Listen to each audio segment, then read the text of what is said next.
پرندوں اور چونٹیوں پر مہربانی۔ حضرت عبداللہ بن مسعود رضی اللہ عنہ سے روایت ہے کہ ایک سفر میں ہم نبی اکرم صلی اللہ علیہ وآلہ وسلم کے ہمراہ تھے۔ آپ صلی اللہ علیہ وآلہ وسلم قضائے حاجت کے لیے تشریف لے گئے تو ہم نے ایک چڑیا دیکھی جس کے ساتھ 2 بچے تھے۔ ہم نے اس کے بچے پکڑ لیے۔ وہ چڑیا اوپر آ کر اپنے پر پھڑ پھڑانے لگی۔ نبی اکرم صلی اللہ علیہ وآلہ وسلم واپس تشریف لے آئے اور یہ منظر دیکھ کر آپ صلی اللہ علیہ وآلہ وسلم نے ارشاد فرمایا، کس نے اس چڑیا سے بچے چھین کر اسے تڑپایا ہے، اس کے بچے اسے واپس لوٹا دو۔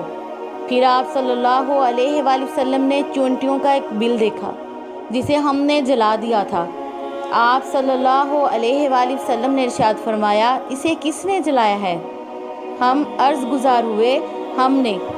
آپ صلی اللہ علیہ وآلہ وسلم نے ارشاد فرمایا، آگ کے ساتھ عذاب دینا آگ کے پیدا کرنے والے رب کے سوا کسی کے لیے درست نہیں ہے۔